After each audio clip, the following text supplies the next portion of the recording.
boost in the number of passengers, a 184% increase, says the AAA.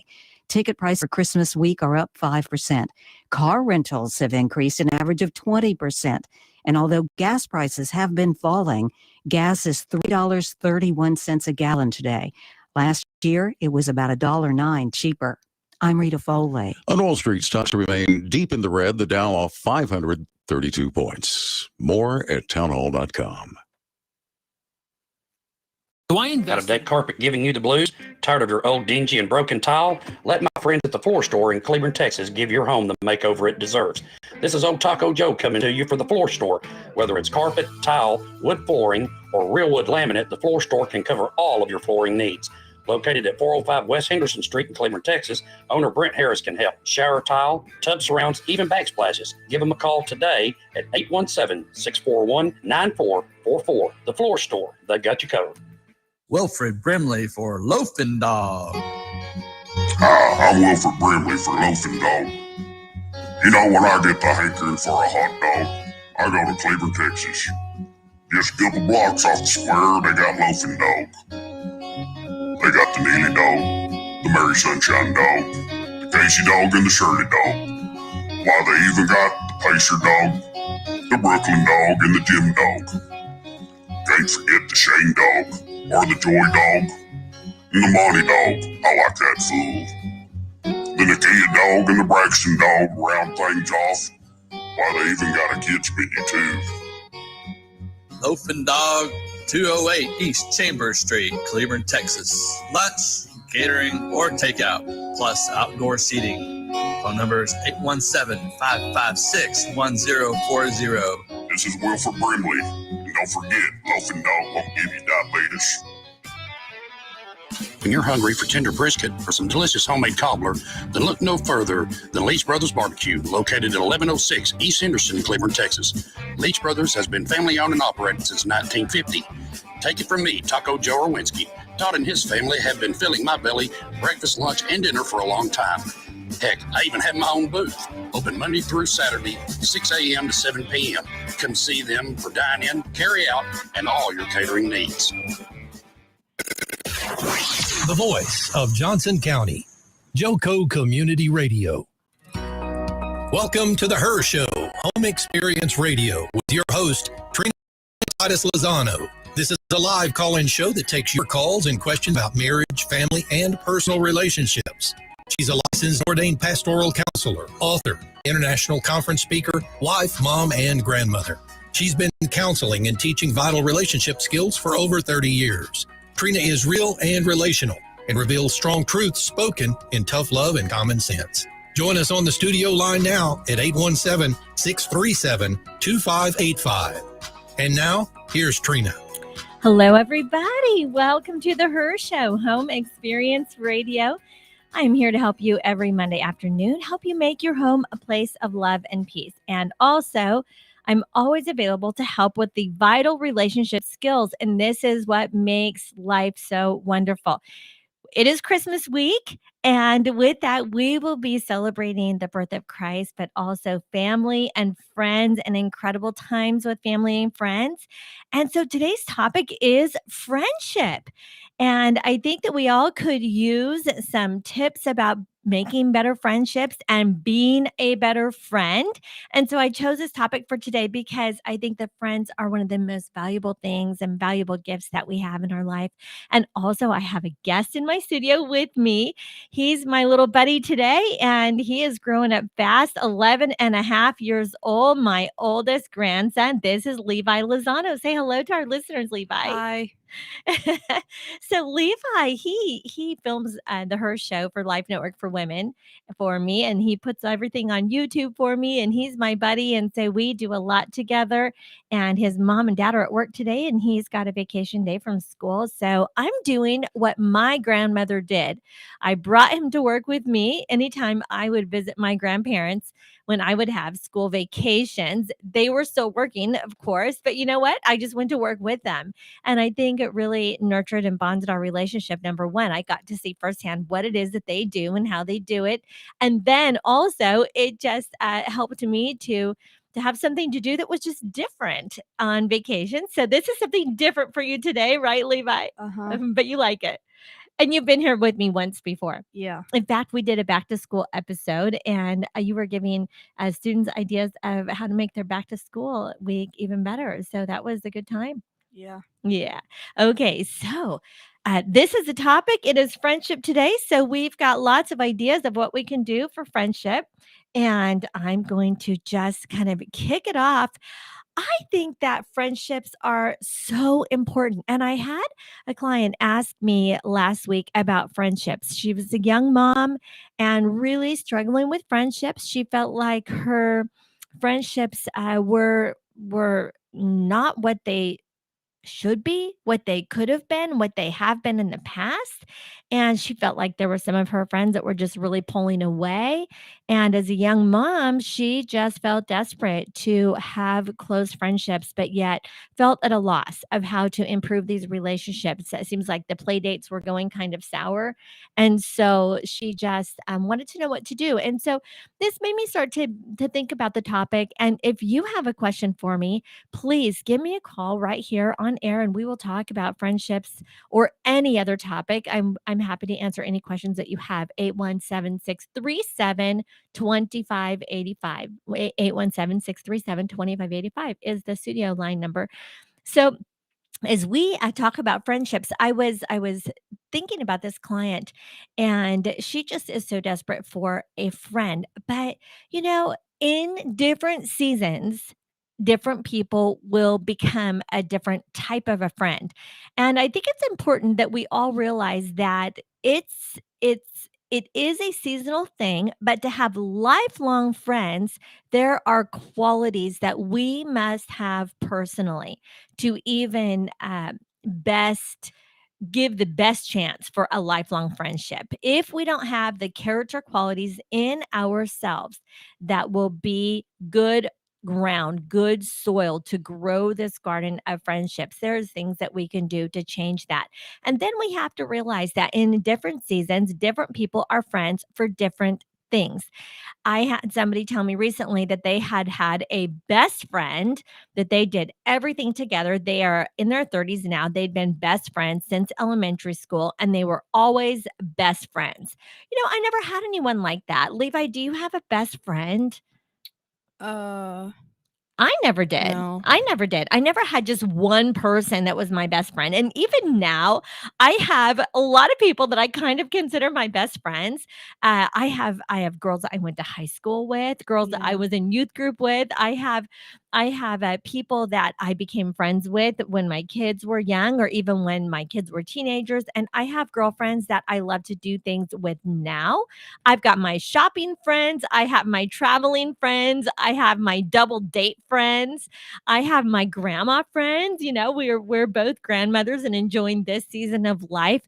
So in different seasons, there's different friends for different purposes. I've got friends that I like to do Bible study with. I've got friends that I like to go shopping with. I've got other friends, for different reasons. Yeah. And I think that works well. And you might even find that, Levi, how you would notice that sometimes you have a friend that you like to play music with, Yeah. or you have friends from youth group, or then you have friends from school, and then you have friends that are in your neighborhood.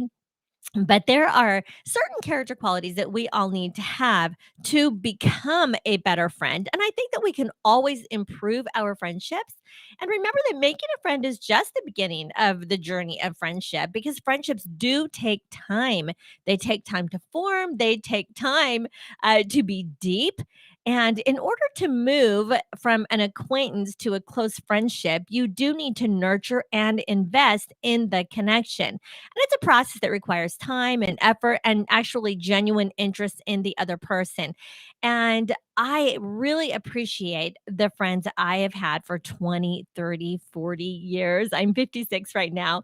And so the friendships that I made when I was a young teenager, and even friends that I made in my childhood, that I just sent Christmas cards to, because we're still friends. Even if a long period of time goes by where we are not able to connect personally or see each other very often, when we get together, it's just like no time has gone by. it's just amazing the way that happens. And I really appreciate friendships that have stood the test of time. And so I've asked a few of my friends to text me or to call into the show later today so I can just talk to them on air and just get an idea from them what are the qualities that they think is the reason for our success as being lifelong friends. But be the friend that you would like to have. Treat your friend just as you want them to treat you. If you're going to be a good friend, you have to be reliable and thoughtful and trustworthy and willing to share your time and to share yourself with them. So there's a vulnerability, there's an opening up. You will never be close to someone that you have to be fake with. You've got to be able to be open, to be real, to be honest, and this is the foundation of the friendship. And yes, it is the golden rule: do unto others as you would want them to do unto you. And so, there's a give and take in the friendship. If it is a one-sided relationship, you're going to see that's not going to last a long time. You will get weary and exhausted of it just being one-sided. So if one person is more needy than the other person, that's going to be lopsided and the friendship will be difficult. But I just encourage you, if a friendship is working, and even if it is a new friendship and you're just beginning to nurture it, if it is working, invest the time, invest the effort. And then at the same time, if you have a friendship that's really not working, like this girl, you can sense that they are pulling away from you, let them go. Like, don't just adjust. You don't need to confront them. You don't need to say, hey, what's the deal? How come you're pulling away from me? How come we're not getting together very often when we used to connect daily and at least see each other weekly? How come so much time has gone by and we don't really connect? Listen, don't do that. Don't confront them. That will not benefit the relationship. And that's just going to prove that you're offended. But really, don't invest in a relationship if the person is so easily offended. That's not going to be good soil for you to invest into. Instead, invest into a relationship with someone who is equally as invested. Okay. They have to have the equal amount of investment for the friendship to really be a good friendship. So I think it's important that you really, really judge. The scripture says, judge a tree by its fruit, judge the fruit of the friendship. And this is an important thing to think about. This is what statistics say. You will become the average of the 5 people that you spend the most time with. You'll become like the 5 people that you spend the most time with.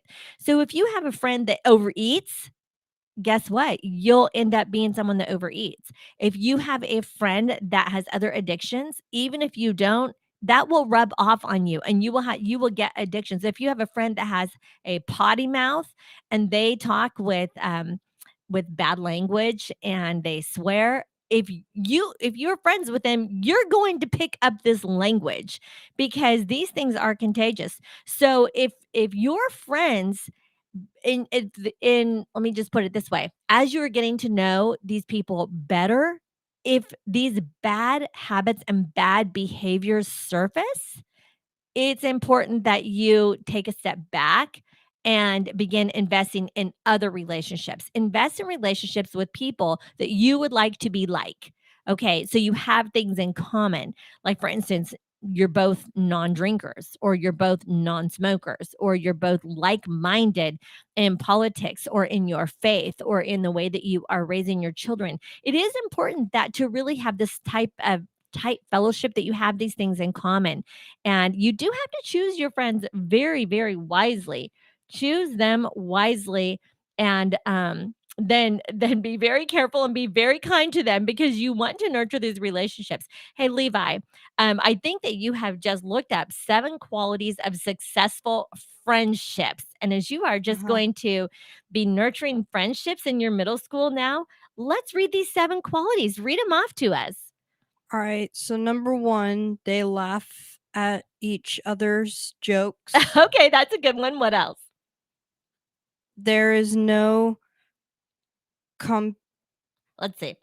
There is Oh, no competition. No Yes, if competition. someone is competitive with you, it means they're always wanting to beat you and be better than you. That does not work in a friendship.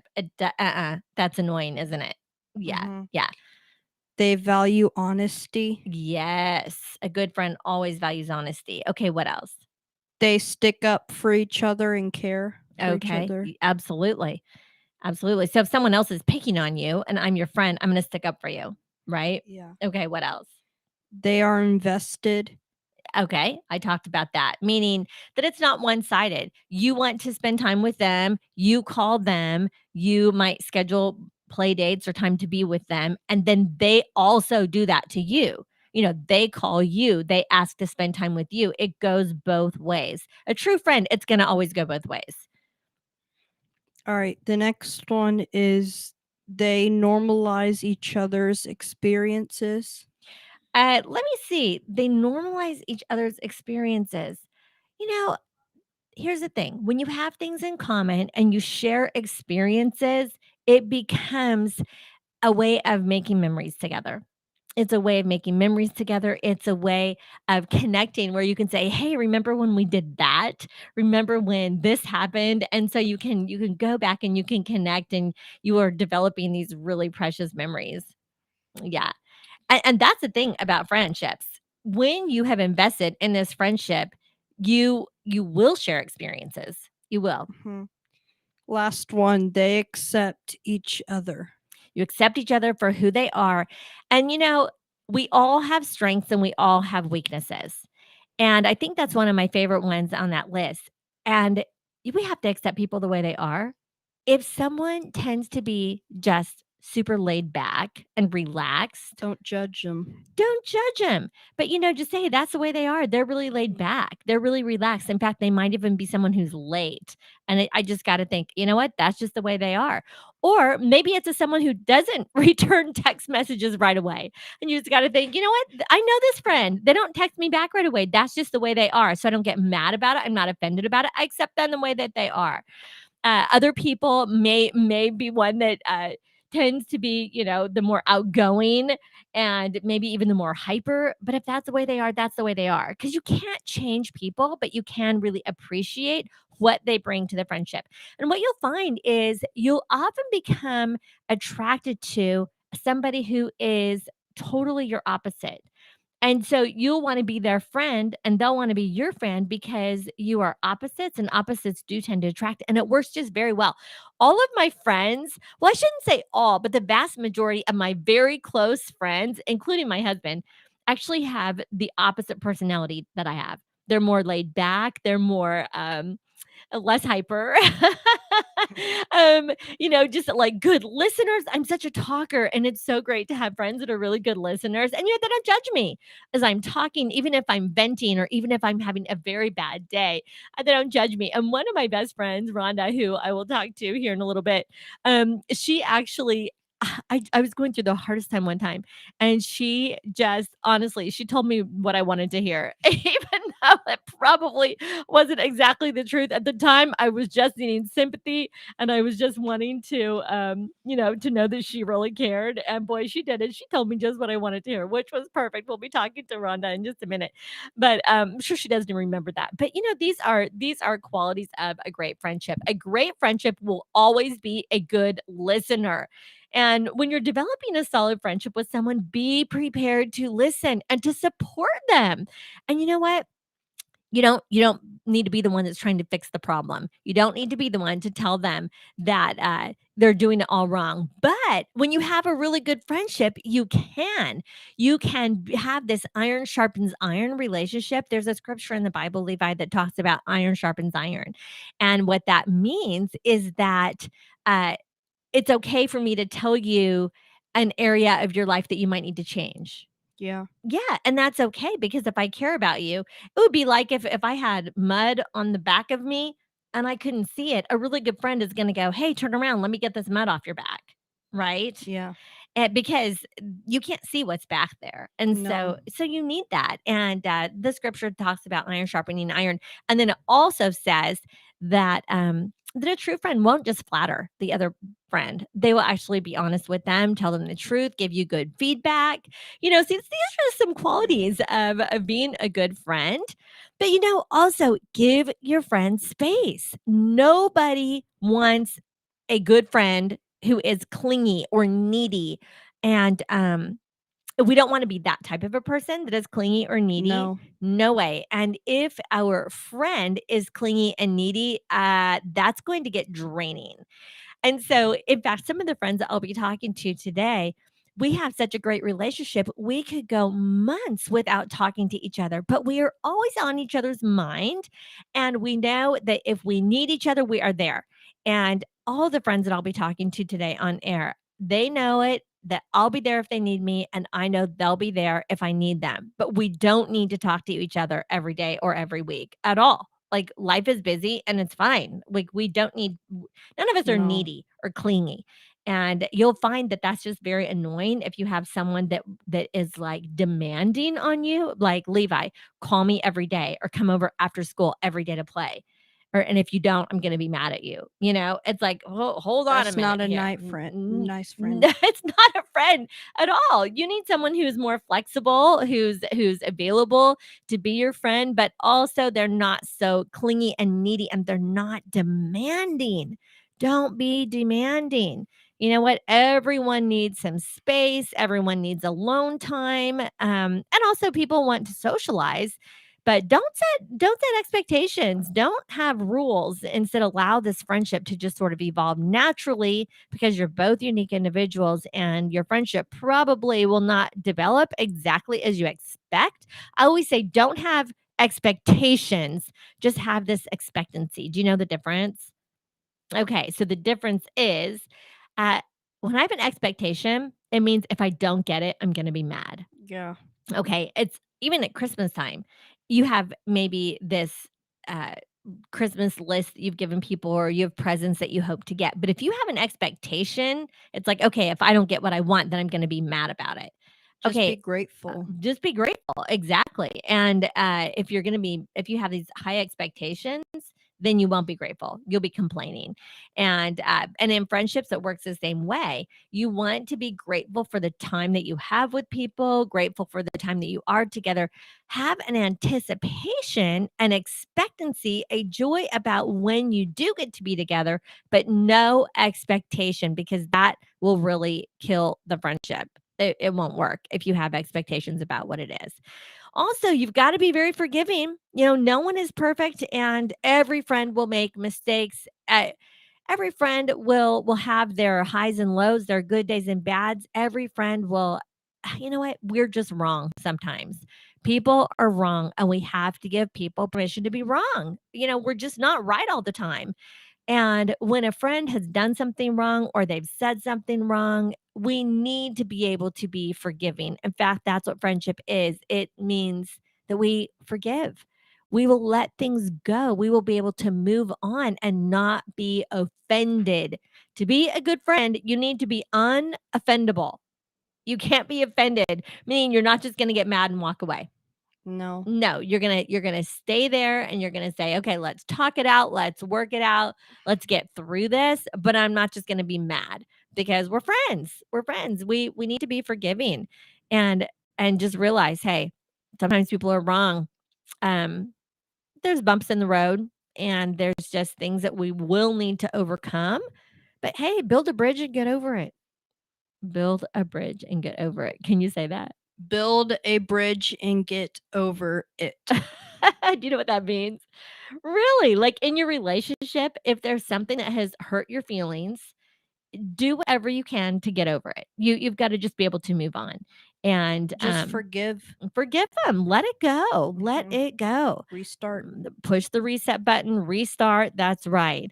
And this sometimes will actually deepen the bond between friends. You can deepen a bond if you have had experiences that have sort of challenged the friendship, or if there has been hurt feelings. You can for sure just deepen the bond, because what doesn't kill you makes you stronger. It's true. If it doesn't destroy the friendship, it will make it stronger. It will be tested. Friendships will be tested, because we all have to be tested at points. but you get what you get and don't throw a fit. Mm-hmm. Because expectations of how I want a friendship to be is going to hurt the friendship. So no complaining, no throwing a fit about it, no being offended. Okay. I think we just need to appreciate each other. Sometimes what blocks us from receiving what we need is what we had expected. And I was talking to a client recently, and she just had this expectation that her neighbor was going to be the type of friend that she would see every day, that they would raise their kids together, they would share meals together, they would go grocery shopping together and just sort of do life together. But you know what? After several months, this neighbor started pulling away just because it must have been too much for her. So I just instructed my client, don't push it, don't confront it, just accept it. See, relationships are like a tennis match, and you serve the ball and you have to wait until they serve it back. Don't just keep serving the ball. Don't keep calling someone that's not calling you back. Wait until they call you back. And they just might need a little bit more space, but drop the expectation that you're going to spend every day together. Drop the expectation, and don't let this offense ruin your friendship in the future. Let it go. Don't have an expectation. You know, Maybe you are hoping for something that just isn't going to happen. Maybe this person just doesn't have the capacity for that type of friendship that you were wanting to do, like a daily thing. But just accept it, change your attitude, and don't let that disappointment turn into bitterness or resentment and anger, or else there's not even a chance that your friendship will recover from it. So, you've got to be grateful for it, and as things change, go with the flow, because one thing that is guaranteed is things change, circumstances change, people change. You may be good friends when the kids are babies, and then as they turn to be toddlers and in elementary school and so on and so forth, maybe the kids don't play well together. Oh. And if they don't play well together, well, then the moms need to have a different type of a friendship that doesn't revolve around play dates. And this is something that you can't predict. And it doesn't mean that you can't be good friends. It just means that it won't be the same type of friends that you were when the kids were babies, because things change, circumstances change.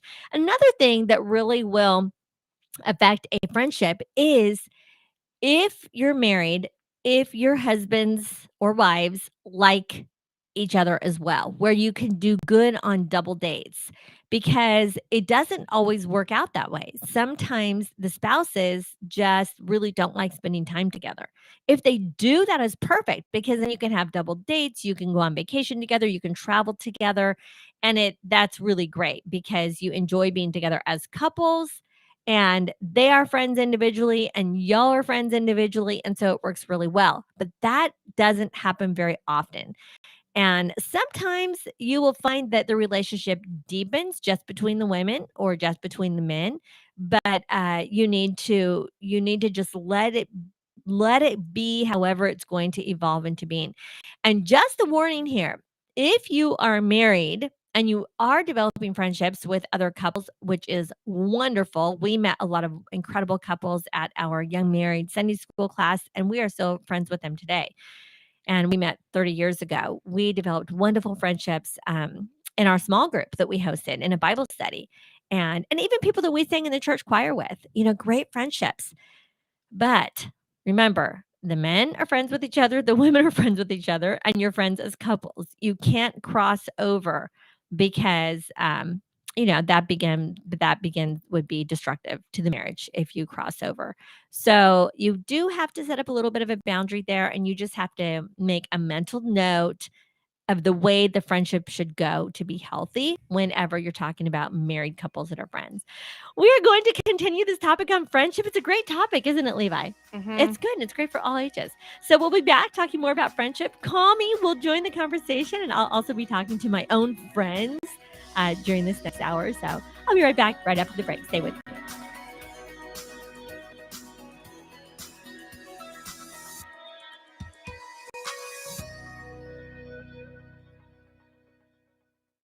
Here's important new information from the Diabetes Solution Center for you, a family member, or a loved one suffering with diabetes.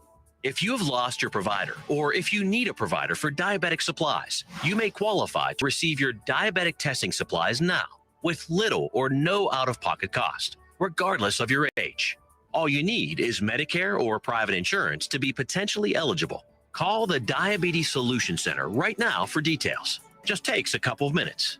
Our friendly, knowledgeable agents will give you free, no-obligation information, handle all the insurance paperwork, and make sure your supplies are delivered directly to your door for free. Call U.S. Medical Supply 24 hours a day. 800-597-9323. 800-597-9323. 800-597-9323. Call right now. 800-597-9323.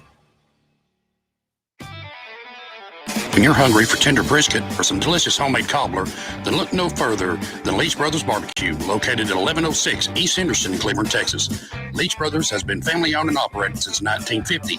Take it from me, Taco Joe Orwinski. Todd and his family have been filling my belly breakfast, lunch, and dinner for a long time. Heck, I even have my own booth, open Monday through Saturday, 6 a.m. to 7 p.m. Come see them for dine-in, carry-out, and all your catering needs. Hey, there's something you forgot to do. It sure is hot. Are you sweating like a dog? Wait, what? Dogs don't sweat. Oh no, you forgot to get your window tinted. Whether it's the kitchen window that sits in the sun for the hottest part of the day, or you just got new wheels, call Sharp Window Tinting in Burleson. 817-615-9379, or look them up on the web, sharpwindowtint.com.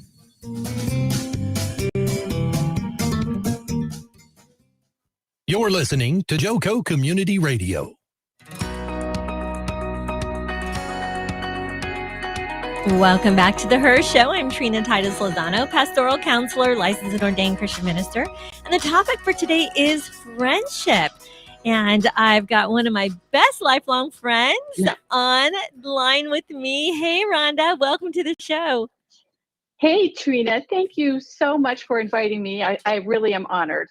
Definitely out of my comfort zone, but really thrilled to be asked. Well, you are such a dear friend to me, and we do have a rare, I think it's rare actually, type of friendship and connection. And so I just thought I would give some people a little bit of background, and then I asked you a question earlier today just to give you a little bit of opportunity to think about our conversation. And my question is, what do you believe to be the top 3 most important qualities of a lifelong friendship?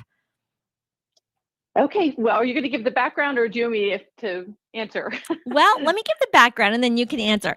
So the background is Rhonda's parents and my parents were friends first, and they were her dad was a board member and my dad was the pastor. And so when we met each other, we just became fast friends as newlyweds. I was married first and had a child first. And then actually, I guess we had a few kids by the time you and I became friends. And we had 3. And then you and I were pregnant at the same time. It was my 4th and your 1st. And then our friendship really developed at that time. We were still all newlyweds and young married, and just sort of, trusting God on our faith journey and on our marriage journey and just kind of doing life together. And that was, oh gosh, in the early 90s, probably around 1991 that we became friends, or 92. But anyway, so it's just, it evolved beautifully. And at the same time, it was very natural because we were in the same season of life, even though I sort of got a head start. But then we became both stay-at-home moms, and we're in the same season. And so the friendship has been able to last all of these years, even surviving a long-distance friendship, because I moved in 2002. So after having about a dozen years to just do life together, we moved. And so we don't get to see each other as often as we would like to, but our hearts are always connected and bonded, and we do make time to see each other at least every couple of years, and sometimes once a year. So anyway, that's the background. And I always look forward to those times. I mean, my heart is always leaping for joy when I get the opportunity to come see you, which has been more, me coming to Dallas because I've kind of missed the times you've been up here in PA. So I am grateful for you, Trina. Like, you really have been such a blessing in my life. And, just thinking about this question, I came up with 3 C's. Oh, good. That's nice. The first one is, with the friendship, it's a connection, something that connects you. And like you had said, you had started hosting a young married group in your home, and that's where a lot of us were there, like on a weekly basis, getting to know each other. But your connection with someone may be, that you love to travel, or that you, like you and I'll tell some of the things that we have in common: that we both love Jesus. Yes. We both love freedom. And Yes. I'm a former chiropractor. I'm a retired chiropractor, and I love that you love natural things. We have so like-minded when it comes to, ideology about, raising kids, what's healthy, what's not for them, and also you love to try new things, which I love. You are so fun. And I am adventurous. Like, every time we get together, I just have so much fun. I love hearing your stories. I mean, and maybe someone can, relate to that and has a connection with people, or friends in that way. But it's always like such joy to be with you. I agree. I agree with those 2 go ahead. things. It's true and you were such an influence in my life in terms of chiropractic care, and your father was as well. And also in terms of not vaccinating my children. I had no idea about the health benefits. And that's just one example of so many that your dad was such an influence in my life, because he was so well respected as a doctor, and he was so and you were as well. And he was just so educated. So you guys like just opened my mind to this education that I didn't even know about. And so that has been a wonderful bonding and connection in our friendship as well as our faith. And yes, and we are both patriots, aren't we? So Yes. we really appreciate that. I mean, and what healthy ways to be connected. And that's why I think that it's important in friendships that the healthy things bring you together, the things that can move you forward in your life. And I think it's important to look for that in friendship, and something that's going to last and go the distance. Yeah. Look for the things that are going to inspire you. And you are an inspiration to me and always have been. So do you want me to tell my second C? Well, and vice versa. Okay. And vice versa. And I think that every friendship has that. Oh, I'm sorry. What'd you say? And vice versa. It goes both ways. You inspire me also. Because if it's only just one-sided, that's not really a true friendship. But when I inspire you and you inspire me, it's just this beautiful connection. Yes. And really with a positive outlook on life, which is I love that. I love that, that it doesn't mean you're not having difficulties and you're not going through trials, but that you look for the positive. And I mean, that's a wonderful glue, it's absolutely absent of drama. It's more of let's go through life looking for the positive and the things that we can do, to be a blessing to others. Absolutely. And that's, you can see your mission clearly is to be a blessing in others' lives. Yes. And you as well. That's right. So, okay. So another thing I was thinking about, when it comes to friendship, it's caring. That's my second C. It's caring. And that is an attribute that is like intrinsic in your very being.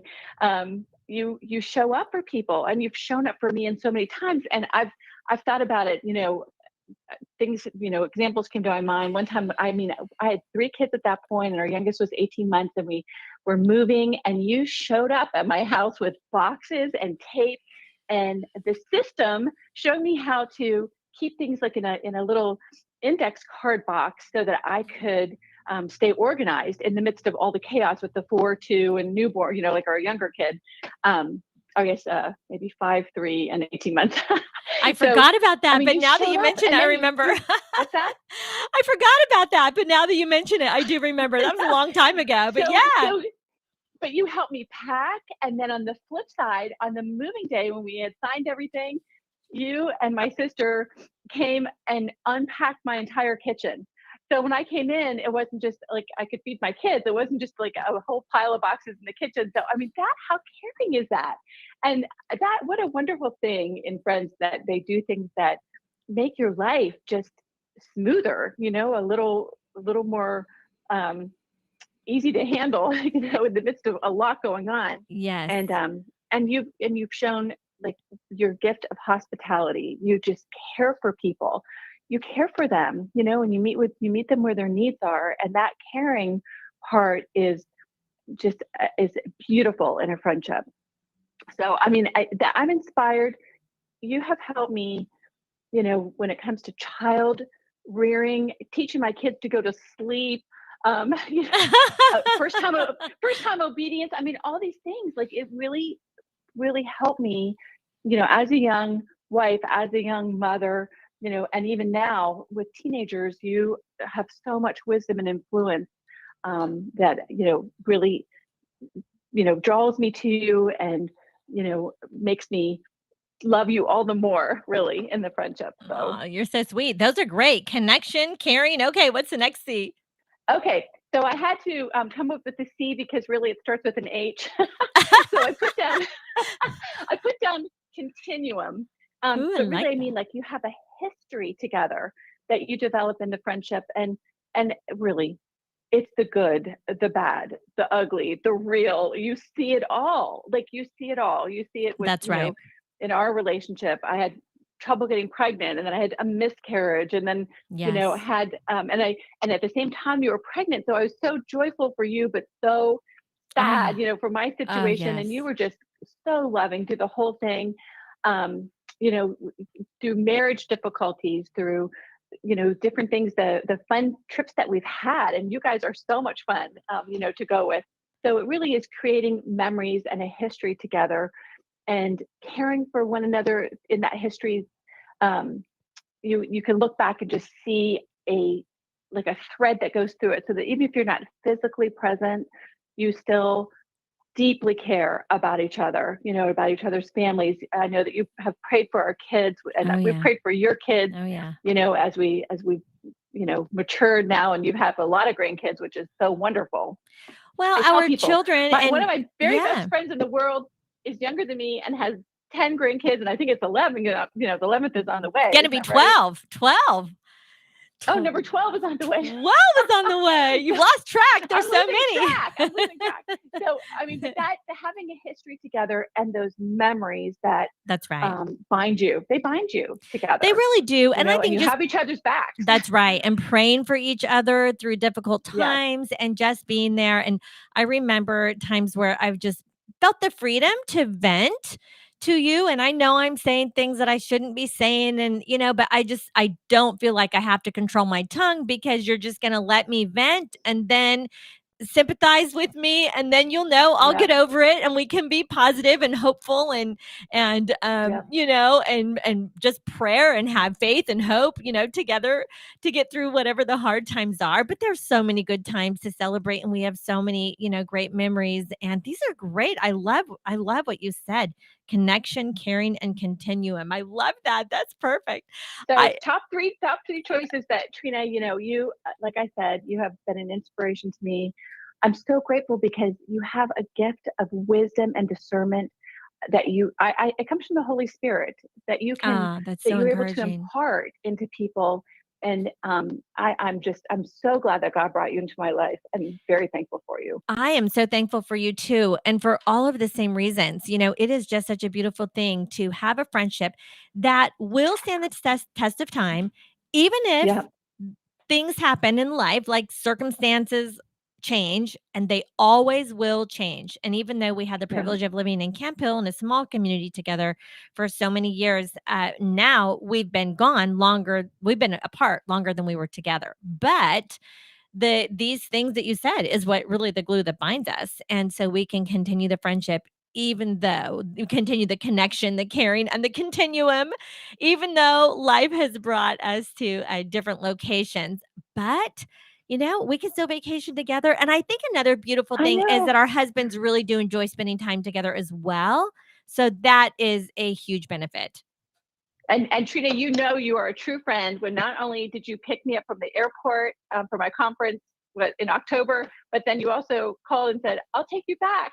That's a true friend, and I appreciate that. Thank you. If I so can much. get an extra 15 minutes in the car with you, it's worth it just to continue to feed the friendship. I think it's so important because, to have a good friend, it does require it requires feeding and nurturing, and we do keep in touch often enough that we are never too far apart from each other. I love you so much, Rhonda. Thank you so much for calling in and Thank you, Trina. letting Love us you too. And dialogue. something's in the mail. Hopefully, you'll get it any day. Oh, good. I'm excited. Thanks. Okay. Love you. Merry Christmas. Take Bye-bye. care. Love you, Trina.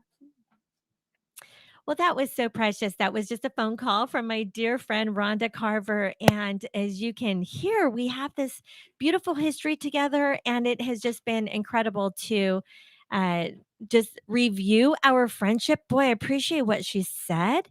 And I've got another friend that we're going to get on the line as well. But Rhonda and I met at this time in our life. And if you've ever had this experience, you know what it's like. Here I was grieving because Rhonda had a miscarriage, and she was wanting to be pregnant with her first. And I was getting pregnant with my fourth, and it wasn't even planned. And I was like, what is happening? I don't want to be pregnant. I want her to be pregnant. As it turns out, she took a pregnancy test and we were pregnant together. And it ended up being that we were only a week. We had our babies 1 week apart. So I had Bryson, and then he was only a few days old, and I went and gave a baby shower for her that I had planned. I gave her the baby shower, and she went into labor at her baby shower. And then she had her son, and our boys were born exactly 7 days apart. So they are actually going to be turning 29 next month. I cannot believe that. But our friendship has certainly stood the test of time. So thank you, Rhonda. And now I have another friend I get to talk to. Amy, welcome to the Her Show. Hello from Lubbock on this sunny day. I know. And you know what, Amy? I'm just going to give a little bit of background. Thank you so much for joining the conversation on friendship today. So the background is when my parents moved to Texas in 1981, I was in shock. Okay. I had never been to Texas, had never even visited, and we moved to Amarillo. And so I was in shock. I was a teenager. I was only, I guess, 16 at the time, or 15, going on 16, almost 16. And I was really, really desperate for friends. And I met Amy at youth group, and we became instant friends. And I just had a connection with you, Amy, from the first time we met. And I was so grateful for your friendship. I was just so desperate for friends at that time. And so we've been able to stay connected over the years. And sometimes we went many years without seeing each other, but then we were able to reconnect as though no time has gone by. And I appreciate your friendship so much. Oh, well, same here. God is good. And it's interesting because years do go by, and sometimes you can lose contact. But with the social media platform that came on late 2010s, I guess, I don't know for sure, but we were able to reconnect, and that was good for my heart. So it was longtime good. friends are just very special because you have so much history. You do. That's right. And, our growing years are, some of the sweetest friends because they met needs in our lives that were so important. So, yes, I'm It's so grateful that special. we still have a friendship. Me Yeah. too. And when we relocated from Pennsylvania to Dallas, you're in Lubbock, so we're closer to each other, and it was wonderful to be able to connect and then to plan certain times to get together. And I think that's one of the things that I appreciate about our friendship now is that we do make time to see each other, and it has to be intentional because I don't just happen to be in Lubbock and you don't just happen to be in Dallas. For our listeners who may or may not realize that, we're several hours away from each other, but we do make it intentional. And I think more than anything, we know that we're on each other's hearts, and we can just reach out or call or text at any time, ask for prayer, or just talk if we need to, or plan a time to get together. And I just really appreciate that you are so intentional about that. I really appreciate that. You're more of a planner than I am, which I love. So you're like, okay, I'm buying tickets. You want me to buy you a ticket? Like, yes, okay, I'll pay you back. I'll give you the money, but buy me the ticket, because I always want to go to things, but I forget that I actually have to buy a ticket in advance. So you're I good am about that. also spontaneous. So. You're so spontaneous, but you always know that But we need yes, a ticket. I am a planner. We need a ticket to go somewhere. So you always make sure I have a ticket. I love that. Oh gosh. Okay. So I ask you the we question. do always have fun when we're together. We have similar personalities. However, they're not exactly the same, but you know all about the personalities, and there's different types. Yeah. But there's definitely a heart connection there and a fun connection, and it's wonderful. Yes, I treasure it. and our faith in God is a glue that really holds us together. And we're both moms and we're both grandmas. We're in the same season of life and we're the same age. Yes. And we both got married young. So we do have a lot in common, which is really something that does help connect people, is to have things in common. And so we appreciate these things that we have in common. So what do you think are the top 3 things that make a friendship good? Well, it just happens to be part of my value system. Friendship is highly valued to me, so it's important to me. So you've got to have the desire to maintain a friendship, and also loyalty. I'm a loyal person, and it's a two-way streak, in my opinion. If there's a friendship that you're the only one always, instigating things or reaching out, that doesn't work out in the long run. So you've both got to be loyal and just taking the time, to nurture the friendship, whether it's just a text once a year, checking on you, Well, the time goes by so it doesn't have to fast. be every week, The time goes by so fast. It's like, oh my gosh, another year's gone by. Oh, I The know. years do go by. Oh gosh, at our age, do. it just So those are my 3 things. I don't know. well, and I love this about you is you're always trying new things. And so, you, in fact, last time we were together, you gave me some new skincare products I have really loved. And you got me into wearing cabbie clothes, which I really love. Like, you have these little things that you get into and then you share them with me. And I always love what you love. So that's fun. It can be, I love trying new things, and you always give me something fun to try. Like Amy's favorite things, like Oprah's favorite things. Yeah. Whatever your favorite things are, you always want to share them with me, and it's kind of fun because we can do it. We can do it together. But I appreciate our friendship over the years, and I appreciate the consistency and the loyalty, and we both have a desire to maintain it. Amy is so talented and so gifted and so creative. So I've just always been so inspired by your creativity and honestly just by your talent. Oh, well, you inspire me with your knowledge and your wisdom and your love for the Lord and family. And your whole family's been a positive part in my life. And So I love your girls. It is fun because you mentioned social media, and I forget, how good that can be, because sometimes it can just feel like it's ugh, but it really is so helpful in connecting with friends that are long distance. It really is helpful, and that way I get to follow your daughters on social media and see your grandkids, and it's really helpful. It really does help keep the connection. I know it has its goods and its bads, but the goods are really good.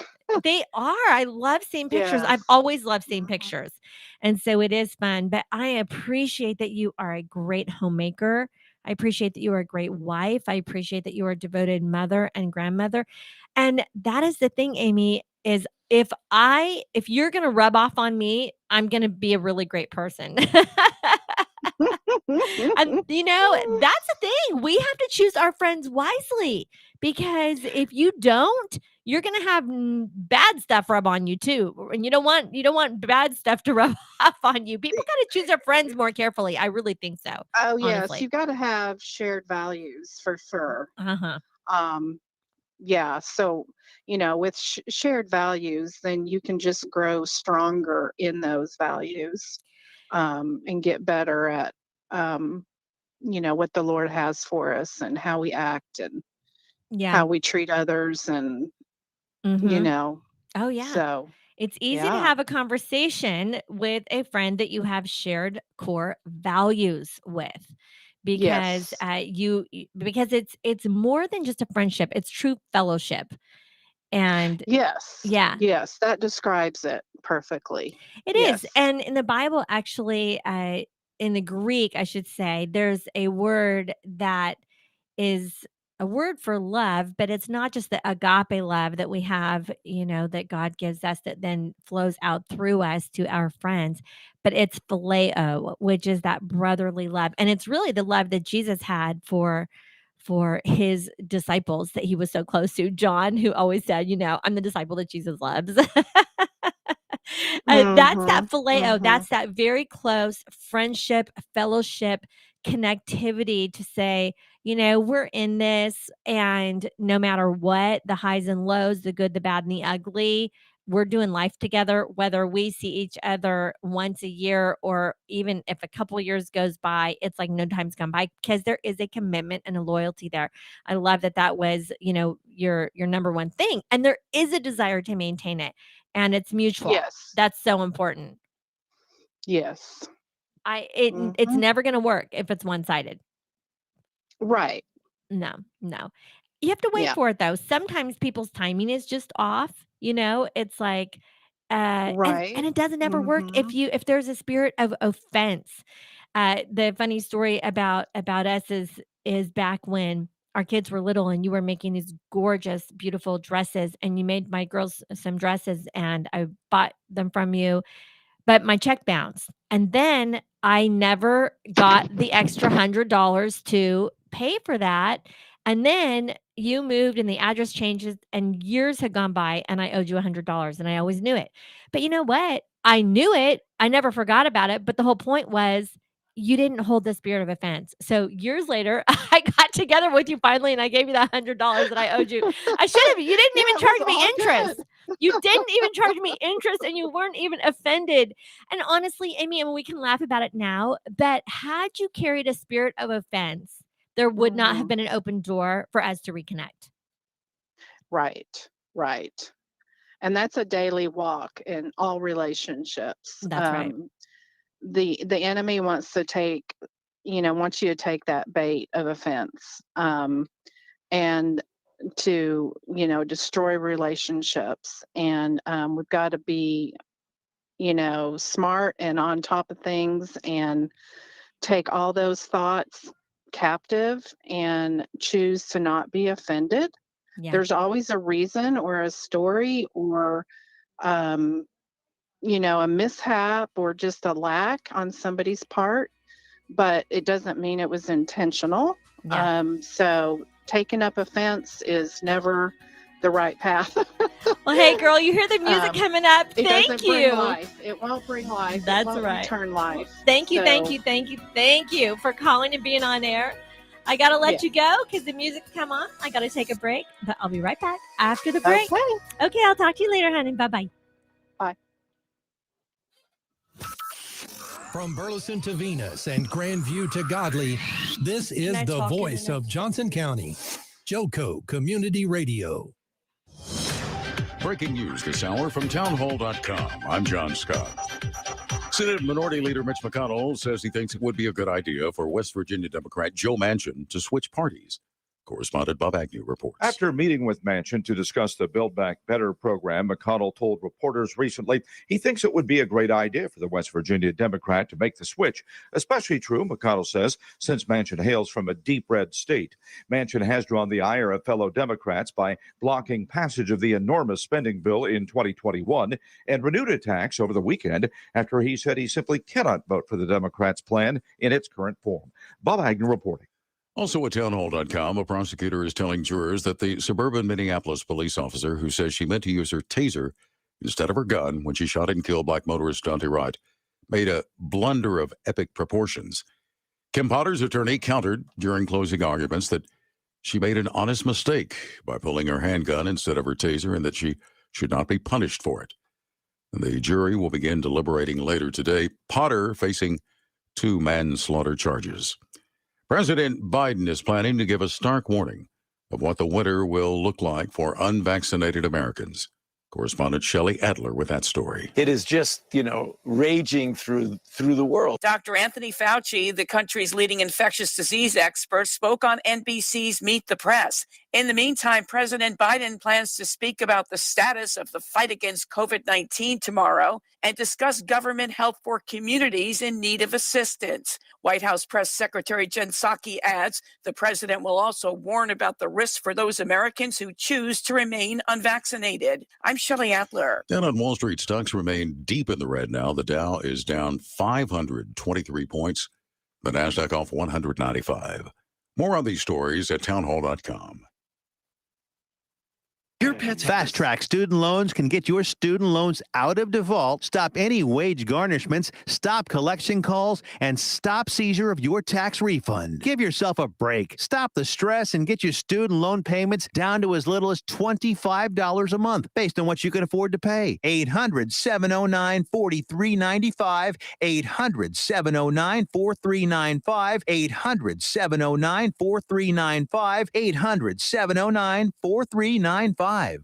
Have you written a book? You can become a published author with Dorrance Publishing, the nation's oldest publishing services company. Countless authors have trusted Dorrance for nearly 100 years to bring their book to the market. Our professional team will edit your text, design your book pages, and create an appealing, eye-catching custom cover. Plus, our authors benefit from a custom book promotion marketing campaign that makes your book available where people buy books, like Amazon and brick-and-mortar bookstores. So make this free call right now to claim your free author's guide to publishing. Don't wait another day. Take one step closer to realizing your dream of becoming a published author and seeing your name in print. You've already written a book, so the next thing to do is make this free call right now to Dorrance Publishing and get your free guide to publishing. Call right now. 800-925-7086. 800-925-7086. That's 800-925-7086.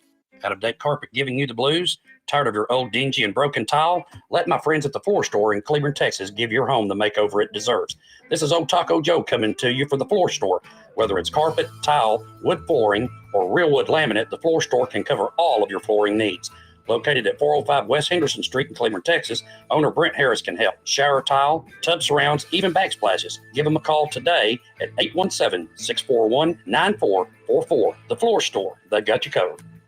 You're listening to Joco Community Radio. Welcome back to The Her Show. That's Home Experience Radio with your host, Trina Titus Lozano, pastoral counselor and ordained Christian minister. She's here to give you advice and answer your questions about life, love, and other mysteries. Call our studio line now at 817-637-2585. Now, here's Trina. Joco Community Radio is proud to be the voice of Johnson County, Texas, and is live 365 on the TuneIn Radio Network. So to listen, go to tuneinjoco.com and download the free app. All of our shows can also be found on any one of your favorite podcast platforms, such as Spotify, iTunes, Amazon, and Spreaker. So check out our lineup and more on jococommunityradio.com. Thank you for tuning in this episode and more, brought to you by Next Level Claims, making your insurance work for you. Reach out to your Texas sales rep, Nona Reed. I love Nona. She's fantastic. She will take great care of you at 844.TEX. Hale 844-839-4245, 844-839-4245, and she'll be happy to help you. This is a fantastic radio station. Thank you to Tiffany and to everyone here at Joco Community Radio. I love it. Isn't this a great station, Levi? Yes, it is. It really is. I love this station and I love Burleson. Did you know that I taught at Burleson High School for 10 years? No. I did. I did their abstinence education. I was a guest speaker in their health classes every semester for 10 years, and it was a lot of fun. So I really love Burleson, and I love being here at Joco Community Radio. It's fun.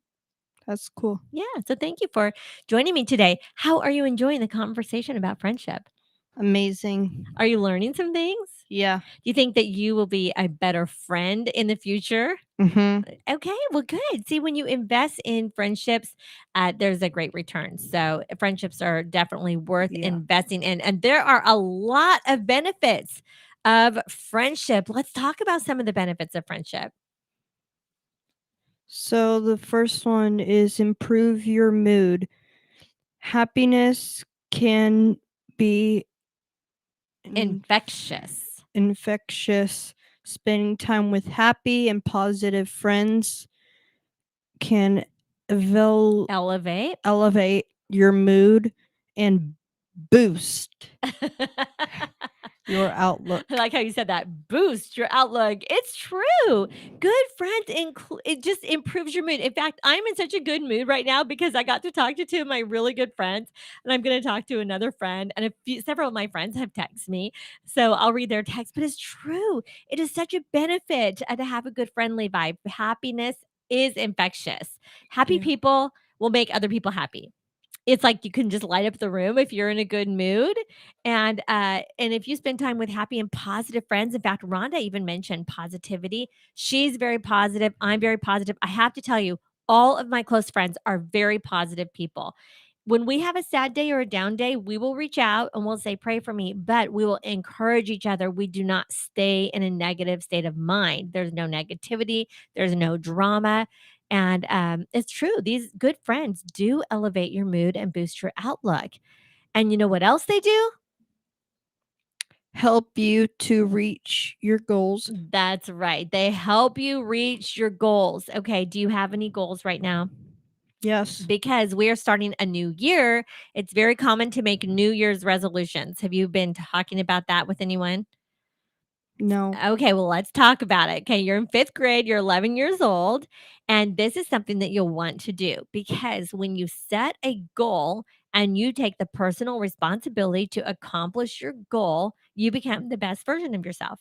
Mm-hmm. Okay, so with each new year, we want to do things like have a New Year's resolution. Yeah. Have you ever heard of that?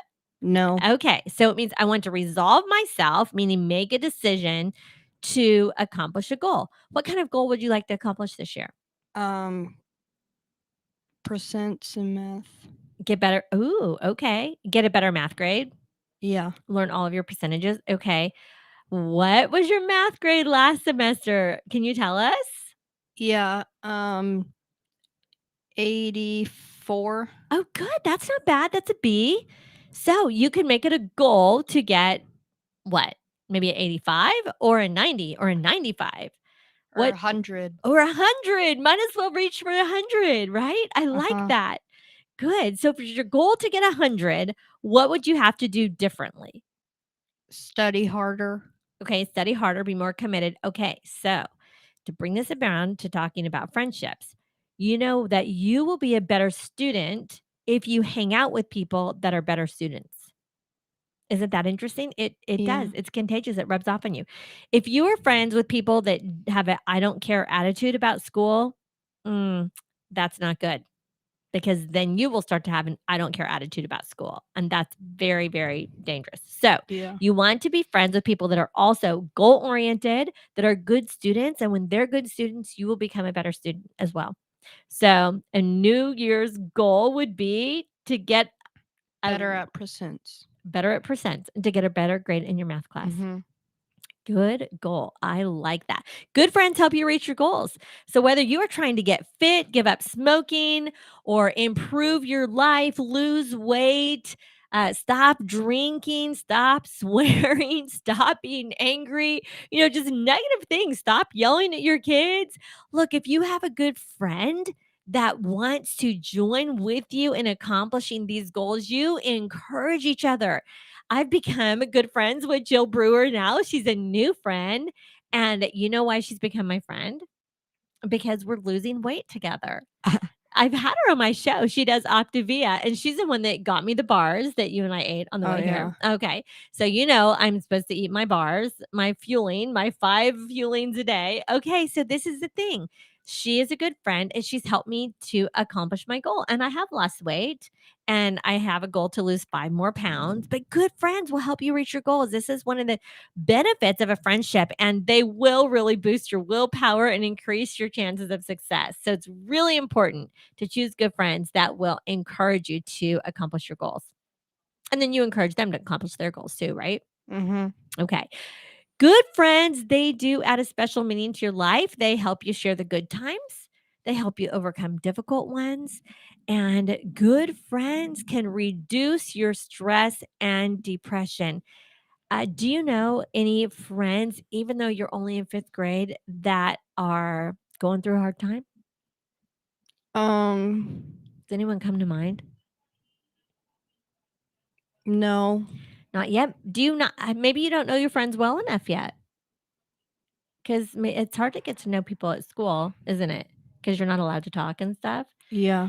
But if you notice, if someone notice somebody's mood, if they seem down, if they're going through a hard time, you can care. You can encourage them. You can say, "Hey, I noticed that you look kind of sad today. Is there something I can pray for you?" Something like that.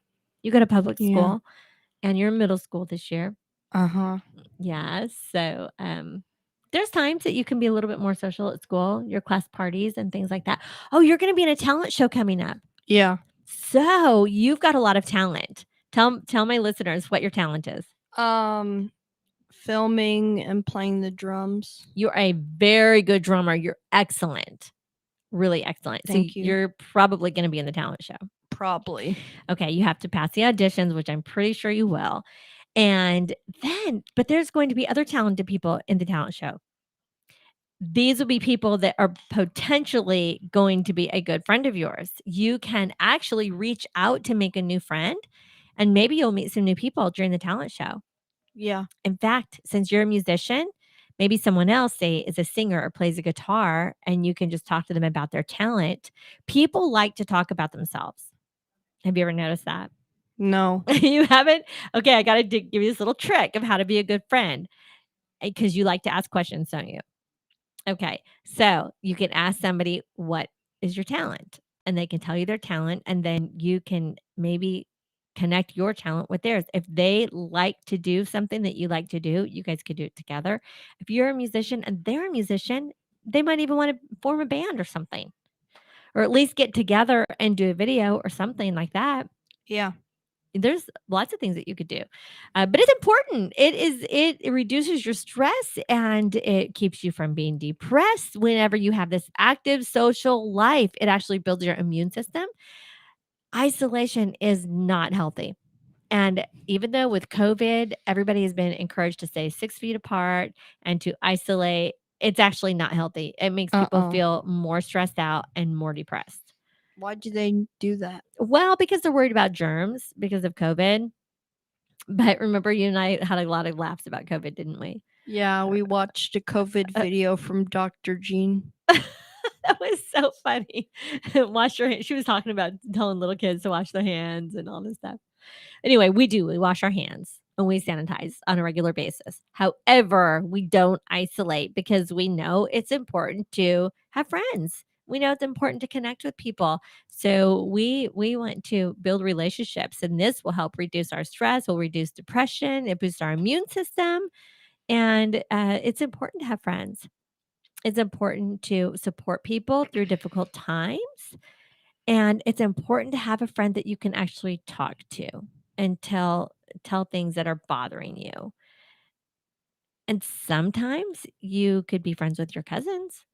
Yeah. Yeah, you've got cousins, and you can have a good friendship with cousins.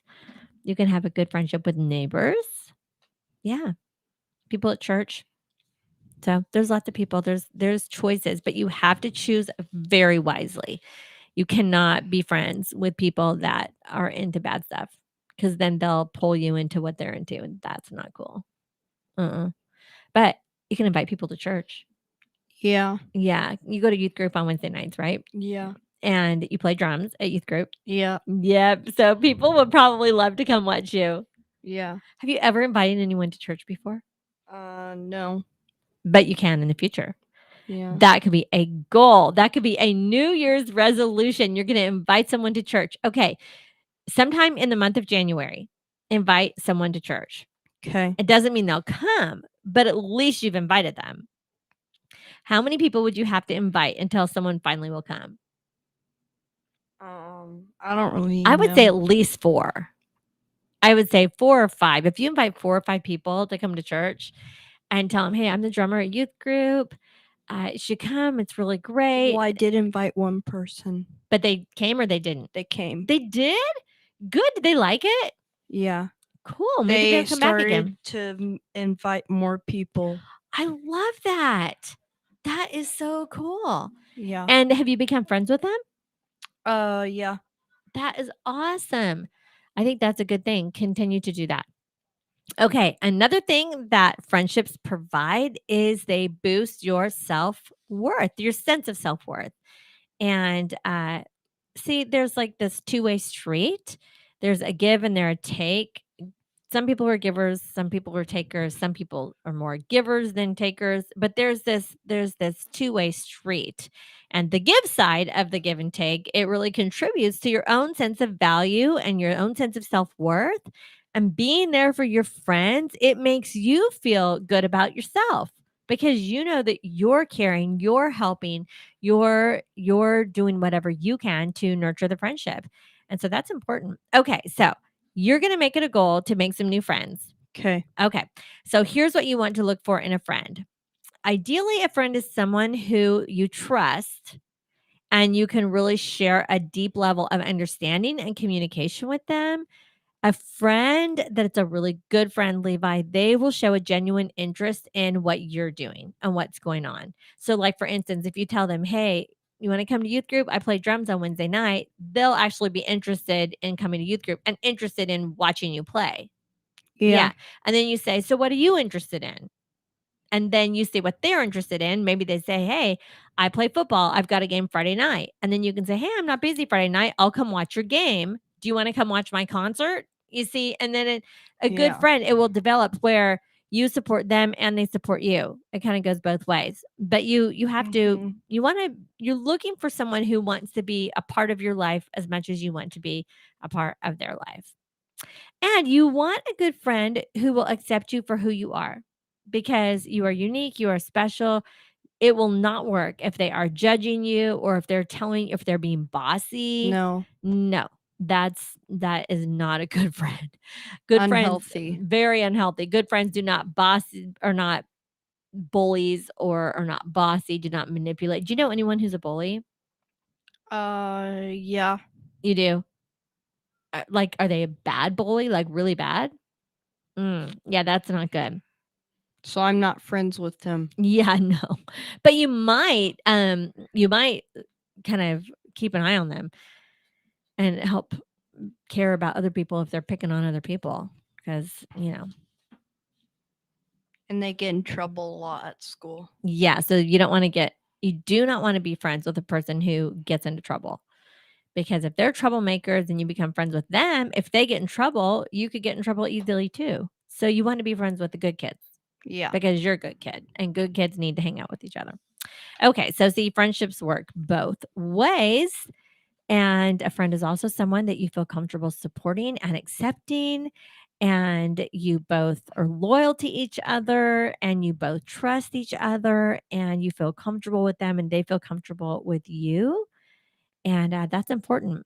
So when you're looking for a new friend, try to not get too caught up in the external qualifications or criteria because it doesn't matter what they look like. It doesn't matter at all. They can come in any size, shape, or color. It does not matter. It could be anyone, and they could even be a little bit older than you or a little bit younger than you. I think that at your age and even all throughout life, I think friendships work best if you're about the same age. Yeah. If someone's way older than you, it's kind of like, it's not quite an even relationship. Or if they're way younger than you, I think it really Like helps. a 3-year-old. No.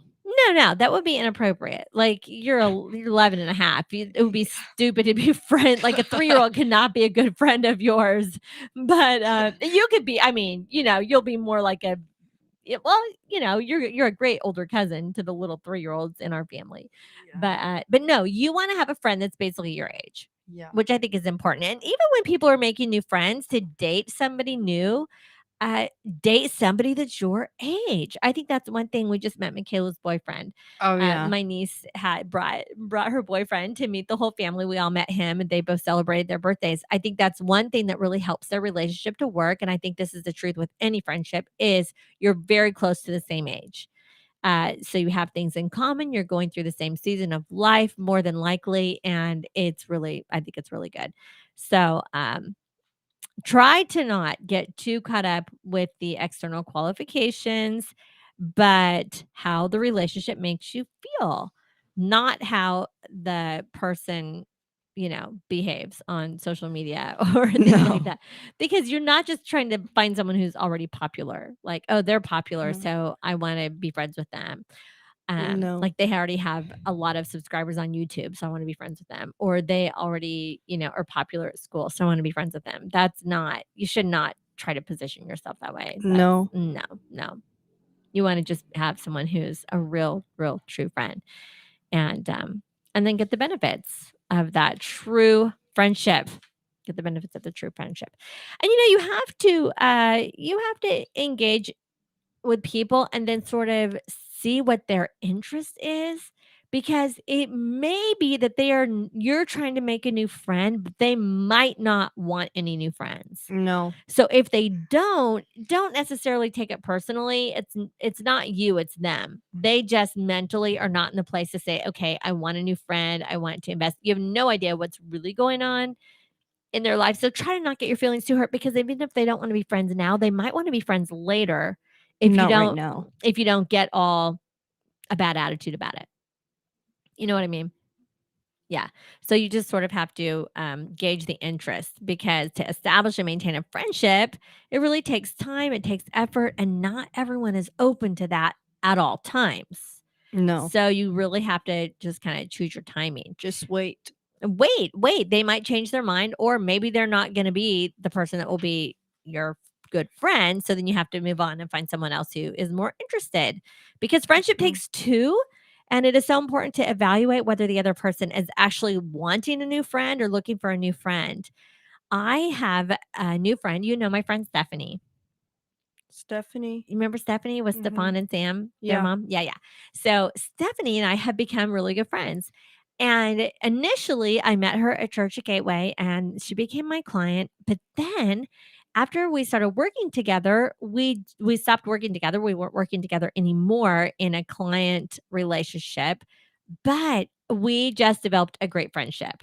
So she and I have become friends. I love her kids. She loves my kids. She loves my grandkids. She loves my grandma. She loves my parents. So she loves my whole family, and I love her family. She's a true friend. She's a true friend. I love her family. She loves my family. We have a lot of things in common. I mean, we have a lot of things that are completely different as well, and that's okay. You don't just have to have everything in common. In fact, you won't have everything in common with anyone. There will always be differences, but we have enough in common that it really makes a close friendship. And so it's great. I love making new friends. One way that you'll know if they want to be a friend is, do they ask you questions? Are they trying to get to know you better? Do they tell you things about themselves? Like go beyond the small talk. Do they tell you things about themselves beyond just the surface? So is there this honesty and this vulnerability in the friendship? And that's really important. And you'll see as you become a preteen and then on into your teenage years. Let's see, you'll be 13 in just a year and a half. You're 11 and a half now. So as you begin to mature and get older, you will begin to see how people will want a close friendship. It becomes deeper the older you get because Yeah. it takes just a little bit of maturity to develop that. And so see if someone seems interested in exchanging contact information or making plans for a play date or to hang out together or things like that, then that's a good thing that they have potential to be a really good friend. But I think that we have to be open to new friendships. We really do. Yeah. As well as keep nurturing the old friendships. When I ask you who has been a good friend for you in your childhood, who comes to mind? And childhood, Any of your childhood, who's been a good friend? Brody. Brody. Okay. Is he your friend now? Yeah. Okay. How long have you been friends? Since what? Since first grade. Really? Since first grade? Wow. I don't think I've ever met him. We have some of the same things in common. What? He also likes to play the drums. Okay. He likes rock music. I like rock music, and he's just caring and stuff. Awesome. Is he your age? Yeah. Does Or he- a little bit older. Does he go to tiny your bit school? older. Yeah. So did he Same go with grade. you to Six Flags this year on your birthday? Yeah. Oh, that was him? Okay, cool. So you guys are beginning to make memories together. That's cool. And he has a nice family.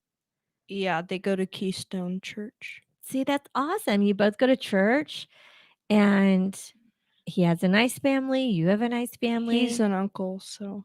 He is? Yeah. Wow, that's interesting. That's kind of a fun So he fact does about have him. a big family. Yeah, that's good. Well, you both have good, strong family values. Mhm. So that is good.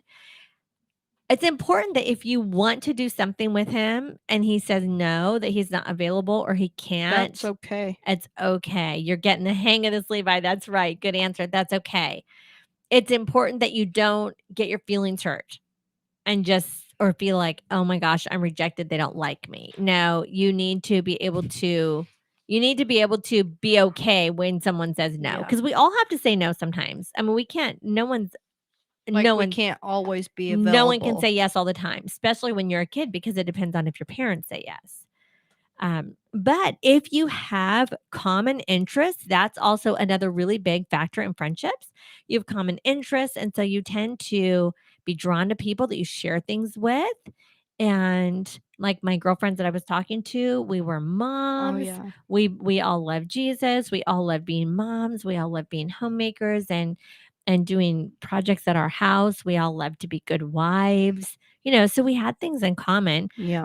We even have common interests politically. We all voted for the same person, and we all, we're all patriots. We all love America, and we all Yeah. believe in freedom. So, Mhm. these are just common interests. And it's true, we do tend to be drawn to people who we share common interests with. Sometimes a common interest can be things like humor or hobbies or the same cultural background or even a shared career path or kids the same age. But think about the things that you like to do and even the causes that you care about. And if you're passionate about the same things, it's really fun to do things together. Yep. And maybe you and Brody would be interested in volunteering for a certain project together. Yeah. And that would be cool. It would be able to make a difference in the community and do something together. And so then that would just, build your friendship. That would be fun. It would be fun. Whenever you do things together like that, it really builds a friendship. Rhonda, she and I volunteered at the Crisis Pregnancy Center together whenever our kids were little. And that was just a wonderful thing to bond us together is we both volunteered at the same time. Yeah. And we volunteered at church together. And so it's fun. These things build a good friendship.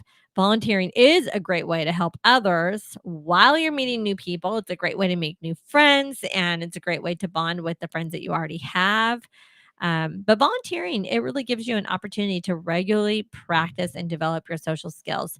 Yeah. I think that people's social skills need to be developed because social media isn't enough. We cannot just have friends that we have online. It's really important to develop actual friendships with actual people. It's really critical that we do that. So, anyway, I hope this is helpful. Yeah, it is. Hopefully, by this time next year, you and I can have a conversation and you can tell me about the new friends that you've made. Yeah. And it can be a benefit to you.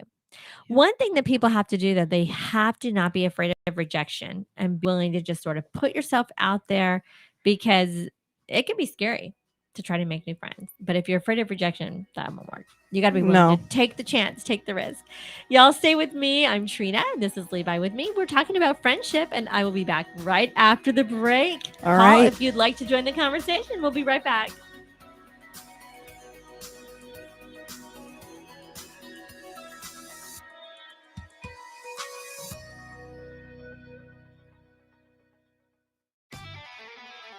When you're hungry for tender brisket or some delicious homemade cobbler, then look no further than Leech Brothers Barbecue, located at 1106 East Henderson, Cleveland, Texas. Leech Brothers has been family-owned and operated since 1950. Take it from me, Taco Joe Orwinski. Todd and his family have been filling my belly breakfast, lunch, and dinner for a long time. Heck, I even have my own booth, open Monday through Saturday, 6 a.m. to 7 p.m. Come see them for dine-in, carry-out, and all your catering needs. Abnormal realities. I love my mom. Yep. She sent me a message. My mom did? Yeah, Wednesday night. And she invited me over tomorrow night to watch Titanic and share a bowl of popcorn.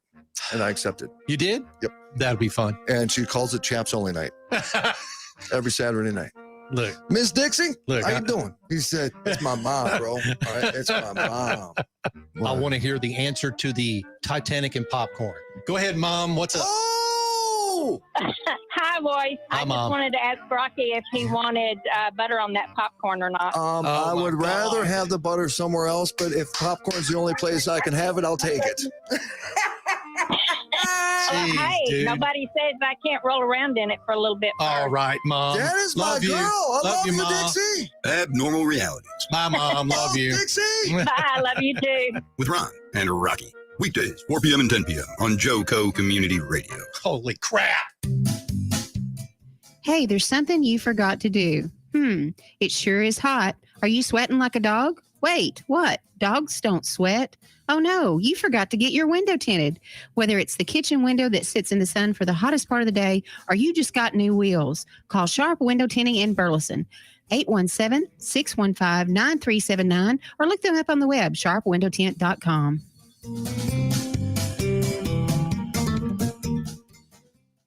You're listening to JoCo Community Radio.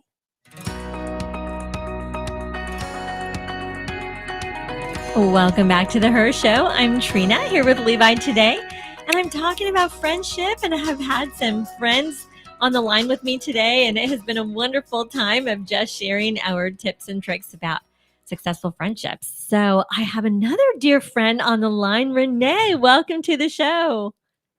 Hey, Trina, how are you? I'm so good. Thank you for taking time out to be on air with me today, because that's what kind of friend you are. Yep. What do you need and when do you need it? Exactly. And how high do I need to jump? That is so cute. Okay, girl. Well, I sent you a question, and I know that you've got a really good answer. So what's your top three? Top three things? Yeah. Top three. Oh, shoot. Top three qualities of a friendship. I mean, what do you think really are the top three things that you think makes the difference between a person that will go the distance with you, that stands the test of time, that can say, okay, we've been friends since 1984. You and I can say that. We've been friends since 1984. We've been through all kinds of stuff together. And we're still friends. And even though we've never, and this is hard to believe, we've never really had the privilege to live in the same town. But it's okay. We love each other anyway.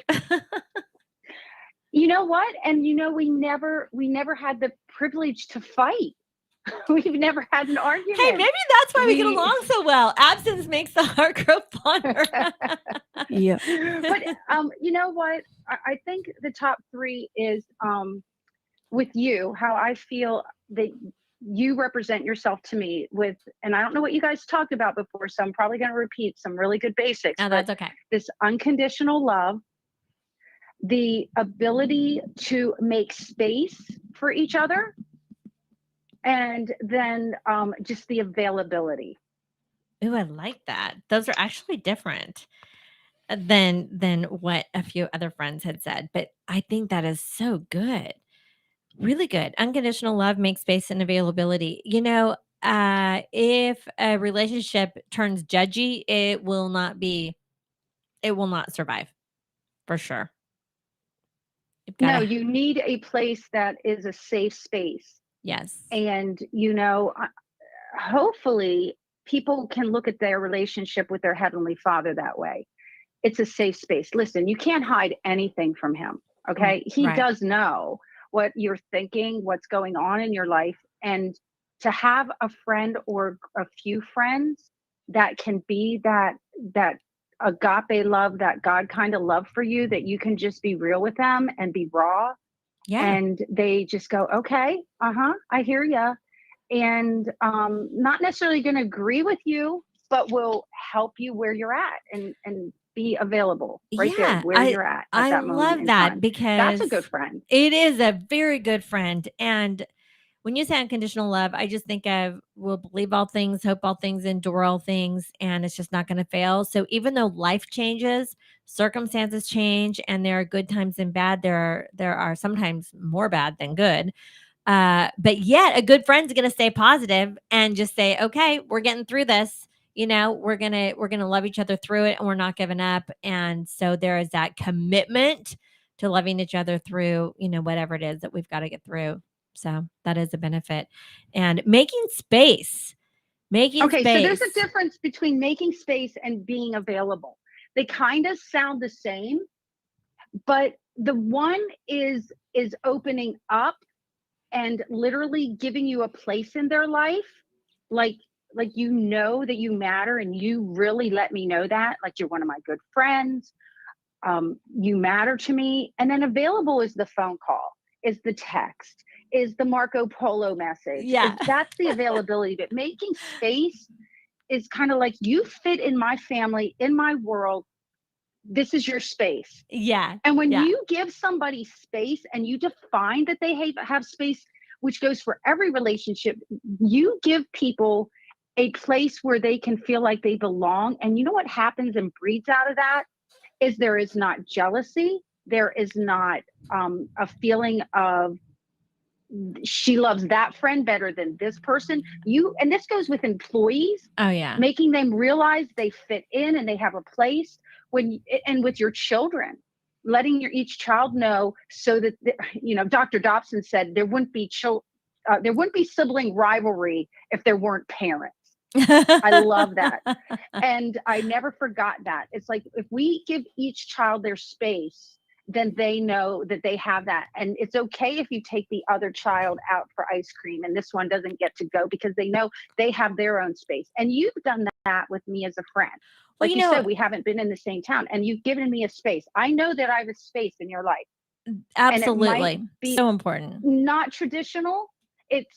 But there's a space. So you created the space, and then you also are available when I text, when I need you. Two different things sounding very much alike. Well, but it's so important. And I love that you brought up that in a close relationship, there isn't this competition, there isn't jealousy, there isn't drama. And earlier on the show, I talked with Rhonda, and she's a mutual friend of ours. We were both bridesmaids in your wedding, along with Dalee. Mm-hmm. A shout out to Dalee. I did not even text her or call her to be on the show today because I know that she works, and I already know the schedule. And that is the whole thing about making space. I already know her schedule, but there's no way that she would be offended to be like, hey, you didn't even call me to talk to me about friendship. You know what I mean? There's no way that she would ever be offended about that. But but I knew that her work schedule wasn't flexible the way you and Rhonda are. So I didn't even bother calling her. However, I will send her a link to this, so I'll do that. But I met you through them, and actually also through me working with my husband. You worked with him at IBM way back in 1984. And so that is how I met you. So I met you through these mutual friends and through my husband. And then we just really hit it off right away. even though we were in a little bit of different seasons of life. I already had children. You hadn't started having children yet. But then every time we were together, we just always connected and we did keep in touch. And that is the one thing about friendships, even if it's long distance. When you say we make space for each other and there's availability, there is an intentionality to at least keep in touch sometimes. I mean, you know what I mean? Like it may not be every day or every week or even once a month, but you do keep in touch. You do share this connectivity, and there's for sure an availability. Anytime you're needed, you're there. That's the whole thing. You need me, I'm there. I'll drop it, I'm going. We're here. Whatever it is. And I definitely feel that with you. If I need you, you'll be there for me. You'll pick up the call, you'll return the call, whatever. And I would do the same for you. And I think that's really important in a friendship. So it's very good. Good. Yeah, Good and I'm point. looking for any excuse there is for me to jump on a plane and have to visit you in Dallas. I'm just telling you, I'm ready. know. Bags are packed. You tell Well, me that listen, you the need me in excuse Dallas. I'm there, I girl. need you here. The excuse is Landry. Your youngest. I have promised he's going to come see Trina, and so you really have to bring him or at least put him on a plane. And I think that's also important, is just that you know that I love your boys, and I'm there to support you, to support them, because as we have gone through our friendship over the past 30 years, we have to appreciate that we have to love what each other loves and care about what each other cares about. And so your boys are definitely something that I love because you love them. And because you love them, I love them, And so I want Landry to come visit us. And I've had a couple of your other boys here to visit. And I love your kids and I love your family. And I know that you love mine and pray for them often as well. So Oh my gosh, yes. that's so And I important. want to point out one last thing about those three that I gave: the unconditional love, you're an unconditional friend, you make space, and you're available. All three of those require action to be believable. They can't just be words on a paper. They actually have to have action. And the action is what was the glue or the basis for the long time friendship, is that you acted out each of those.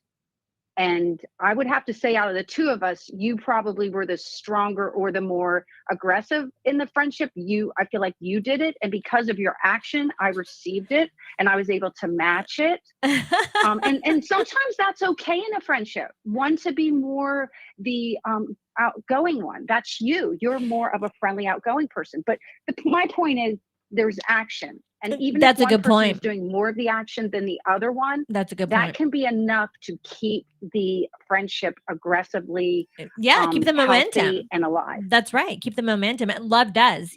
Bob Goff's book, Love Does. And it does. And you know what? Another part of our friendship is we do encourage each other. If you have a book that you read, you always recommend it to me. And I do the same for you, or a podcast that you love. And we will share things back and forth and just inspire each other, because I love about you, you are always growing. You are always growing. You're always learning. You're such a learner. And so you always inspire me to grow and to learn and to to continue to develop myself. You're constantly developing. And so you're such a developer. And so you inspire me to develop. I think I would get maybe a little lazy sometimes, but you're just always working and growing and developing things. So I always want to learn what you're learning, But we do it. But we both do that. And I think that's an important part of a friendship, is you feed each other. And so that's important, because whatever you feed grows, and you feed each other. So you grow individually and the friendship grows too. Oh yeah, that's another good one. Just the commonality. What do you have in common? And iron sharpens iron. Yeah, I had quoted that scripture earlier today. Mhm. And it's important, meaning that boy, there's been times that we are not afraid to tell each other when we need to make an adjustment. Like, oh, I'm not sure you're thinking correctly about that. Let's rethink it this way, or whatever, that's Well, what I think the way you present it is not even like that. I don't even think you pointed out like that to me. I don't hear that side of you coming to me, and maybe that's because I'm not paying you as a client in the office, which I should have if we tallied up all the time I spend investing in my life and my drama. But I think you more present it. Well, I kind of see it this way. I think you more or less do it. You come from a me space of, this is kind of how I look at that. I can't ever remember you saying that might not be right. I Well, you know what? don't Yeah, put because that in I your would world. Now, never, that's how I would talk. never ever That's want. how I am. Well, you wouldn't. It would be That's okay not how with me. you are. But I would never, put you down. I don't think that good friendships would ever put each other down. But I love what you said is you just share perspective. And as you share perspective, it opens the door to great iron sharpens iron conversation. And because we all have a different perspective and we all have different views and different wisdom because we're looking at a different angle. And so the conversations are so important to have just to gain perspective about relationship. Gosh, Renee, you are so precious. Thank you so much. I'll tell you what Rhonda said at the beginning of the show. She actually did 3 C's. Isn't that cute? She said connection, caring, and continuum. I like that. She said connection, being like-minded, and then caring, of course, helping to meet each other's needs, and then continuum, where there's a history, but it also continues.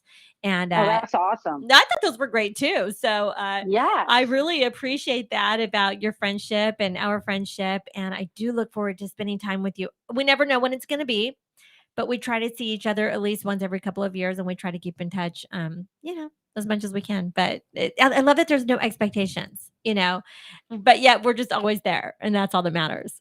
Yep. A text away, and that's what's helped. I'm sure you touched on that, and if you didn't, touch on the fact that there are no excuses anymore. I know I can text you and you're going to get it. Before it was like, oh, I don't want to call her and I don't want to bother her. It's true. There are no excuses. There has to be the connectivity, and it has to be intentional. I like that you said that. There really are no excuses. I had a client recently share with me her disappointment of a friendship that had been lost because this friend just did not keep in touch anymore. And it's true. There has to be some intentionality where a phone call, a text, a Marco Polo, we use that app, which I think is a great way to connect. And I think it needs to be more personal than just social media. I think it's a benefit to follow each other on social media, but it's not enough. It's not personal enough to nurture a true friendship. It's got to go deeper. Agreed. Yeah. Agreed. Yeah. Hey, girl, I love you. Thank you for calling in. Yes. Blessings. Love you too. And Thank I'll you. be in touch. Merry Christmas. Merry Christmas to you too. Bye. Bye-bye. Okay, y'all, let's continue to talk about friendship. I just got off the phone with Renee and certainly enjoyed that call. And moving on, I am going to read a few texts that I got from some friends that were not able to be on the phone with me. This is another friend that I met also in the early 80s. I believe it was 1984 when I met her. In fact, I can say that with great clarity at this point that I met her. Her name is Becky. So shout out to Becky. And I asked her the same question. So the question, again, to just revisit the question, what do you believe to be the top 3 most important qualities of a lifelong friendship? What do you believe to be the top 3 most important qualities of a lifelong friendship? And Becky said loyalty, camaraderie, and faithfulness. And what really helps with a long-term friendship is when the spouse is also enjoying being together. And I so agree with that. So loyalty. Oh, this has been a loyal friend. She went through very difficult times in our early 20s. Her first husband died in a car accident when she was pregnant with her first child. And then, the pain of that.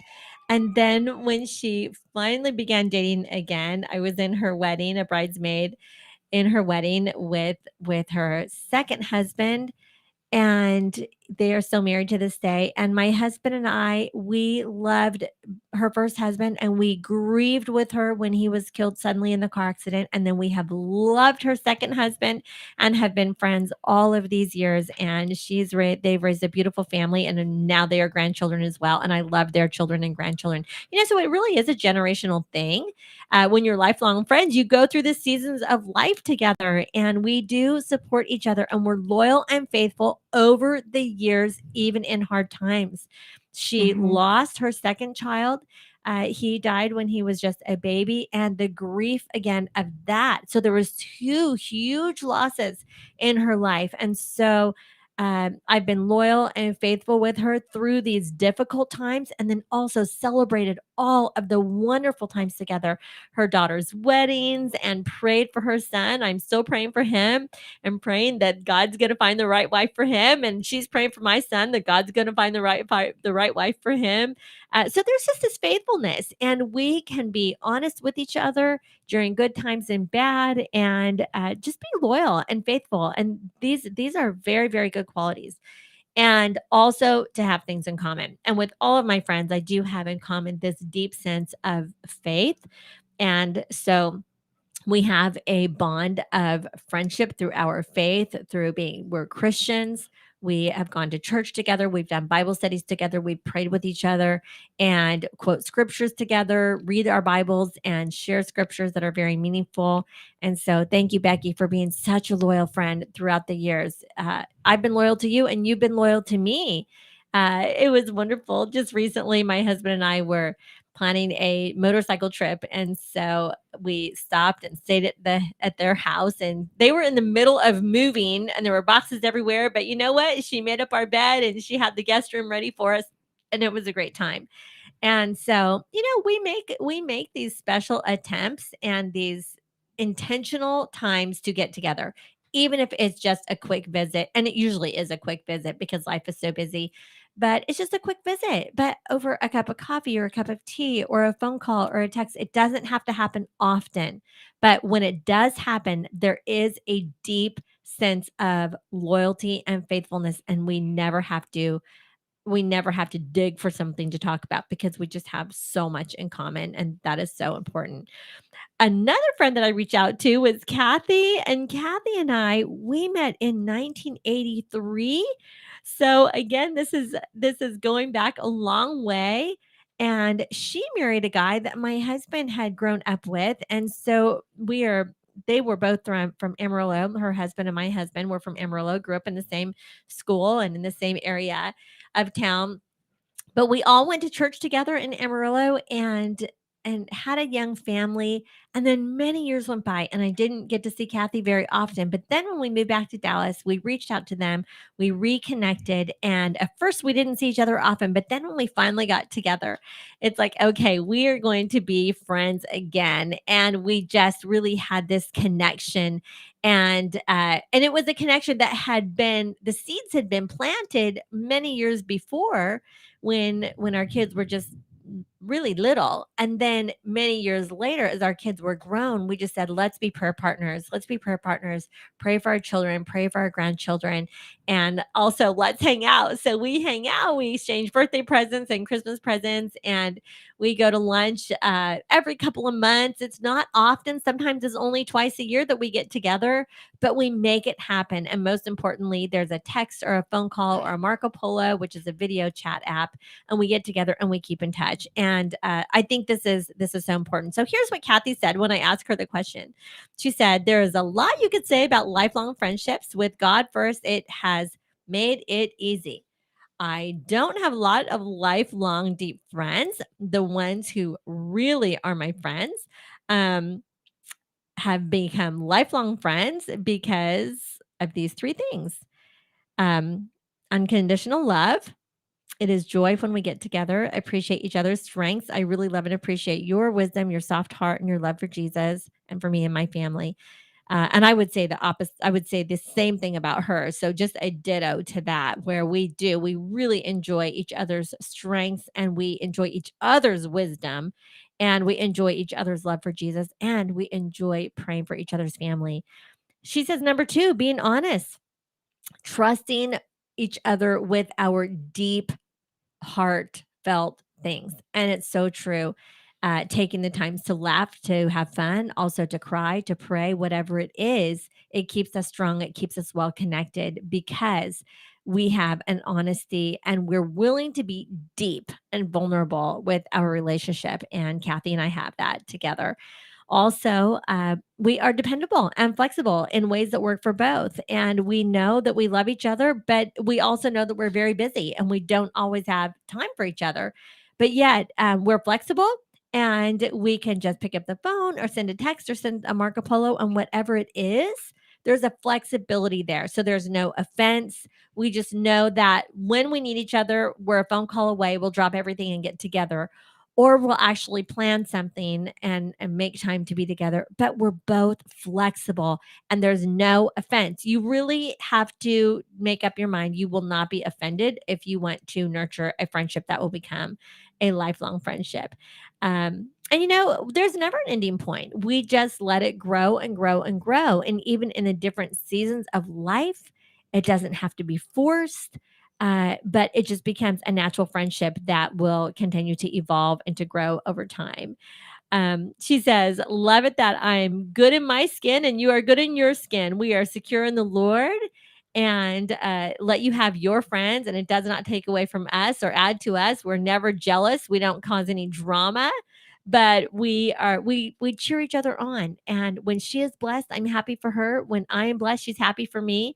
And when we are both really in need, we can help each other out. And added blessing is our husbands are old friends. And so we are great to do double dates together, even though it doesn't happen often. But it doesn't need to happen often. It's just that when we're together, it is special. And she says, to wrap it all up, God, friendships are the best kind. And she just says, you're truly one of my most treasured friends. And I feel the same way. Kathy is one of my most treasured friends, along with the other people that were on the show today. And I have many other very treasured friends, old friends and new friends. And it is a beautiful thing to nurture friendships. So, Levi, thank you for your patience as we've been talking about friendship with all my friends today. I hope that you're inspired to make more friends. I am. Good. And I hope that you make it a goal to be a good friend. Mm-hmm. That is the thing. To have a good friend, you must be a good friend. Yeah. Meaning that you are available, meaning that you meet their needs. You are loyal, you are faithful, you are kind, you are caring, you are loving. These kinds of things. You don't cause drama. You're not jealous. And you're No. just there when someone needs you. And sometimes you say yes to maybe getting together, even if you're kind of busy doing something else, just because they're such a good friend that you want to do whatever it takes to say yes to them. That's what good Yeah. friends do. Good friends are available. They make themselves available. They're there for each other. And that's massively important. Yeah. Good friends never take advantage of each other, though. They do not take advantage. Good friends are never afraid of rejection. Because making new friends means that, yeah, you're being vulnerable. Sometimes there can be a fear of being let down or a fear of being too vulnerable. But once you are settled in the friendship and once the roots grow deep to this friendship, it's just solid. And you're not really afraid of rejection because it's already lasted so many years and it's so solid that no matter what, you're just going to be friends. Yeah. No matter what. And it's a beautiful gift that God gives to us. Jesus had some very close friends. And John, I talked about John. He was one of his very good friends. And we want to continue to nurture friendships. Mm-hmm. And I encourage people to be a good friend. And also, I love gift giving. So my friends and I, we don't do it all the time, but we do try to exchange gifts, because at Mhm. Christmas time, it's a good time to give your friend a gift. So I hope that this has been an encouragement to y'all today. I hope that you continue to bless the people around you with yourself. with the gift of you. Just during the show, even Tiffany brought in a gift. And you know what? This is the beginning of a new friendship with her. So thank you, Tiffany. I'm excited about what God's going to do with this relationship. God bless y'all and Merry Christmas. And we'll be back. Christmas. We'll be back next Monday. Hugs and high fives.